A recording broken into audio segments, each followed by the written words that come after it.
জুম্মার দিন এই কাজটি করলে আপনার সকল আশা পূর্ণ হয়ে যাবে। যদি না বিশ্বাস হয় এই ভিডিওটি দেখে জেনে নিন। জুমার দিন আসরের নামাজের পরে আল্লাহর দুইটি নাম ৪১ বার পরে দোয়া করলে আপনার সকল আশা আল্লাহ পূরণ করে দিবেন। জুমার দিন হচ্ছে leader of the all days, সকল দিনের সর্দার হচ্ছে জুমার দিন, এটা সাইয়্যিদুল আইয়াম। সুতরাং এই জুমার দিন হেলায় খেলায় নষ্ট করা যাবে না। আর জুমার দিন কিছু সময় রয়েছে যেই সময় দোয়া করলে আল্লাহ তাআলা দোয়াটা কবুল করে নেন। কয়েকটি মত রয়েছে, কেউ কেউ বলেছেন এটা হচ্ছে জুমার দিন যখন খতিব সাহেব খুতবা দিবেন, যখন দুই খুতবার মাঝখানে বসবেন ওই সময় দোয়া করলে কবুল হয়। কেউ বলেছে জুমার নামাজের পরে দোয়া করলে কবুল হয়।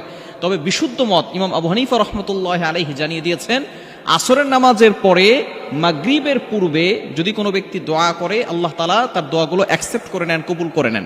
আল্লাহ তাআলার গুণবাচক কিছু নাম রয়েছে, এই নাম পড়ে যদি আপনি দোয়া করতে পারেন অবশ্যই আপনার দোয়াগুলো আল্লাহ তাআলা কবুল করে নেবেন। অনেকের দোয়া কবুল হচ্ছে না, অনেকে ভিসা পাচ্ছেন না, অনেকের সন্তান কথা শুনে না, যত ধরনের টেনশন আছে, আপনি ডিপ্রেশনে পড়ে গেছেন, আপনি জুমার দিন আসরের নামাজের পরে আল্লাহ তাআলার এই দুইটি নাম পড়ে দোয়া করবেন।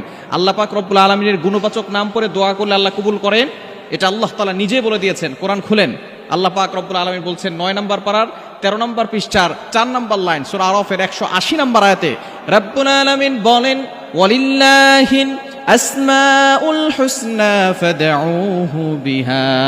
আল্লাহ পাক রব্বুল আলামিনের গুণবাচক নাম করে কোনো ব্যক্তি যদি দোয়া করে আল্লাহ তাআলা তার দোয়াগুলো কবুল করে নেন।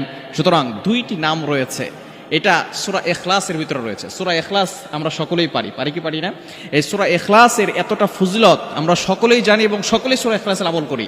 এই সূরা ইখলাসের ভিতরে দুইটি নাম রয়েছে, আল্লাহ আস-সামাদ, কুল হুয়াল্লাহু আহাদ আল্লাহুস সামাদ, ইয়া আল্লাহু ইয়া সামাদু।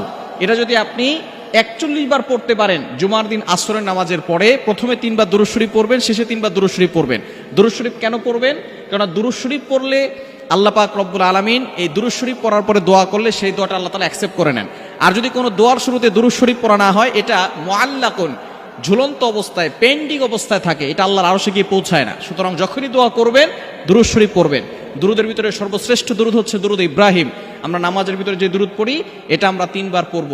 এরপরে আমরা আল্লাহুস সামাদ, ইয়া আল্লাহু ইয়া সামাদু, ইয়া আল্লাহু ইয়া সামাদু, এটা আমরা ৪১ বার পড়ে আবারও ৩ বার দুরূদ পড়ে আল্লাহর কাছে দোয়া করব।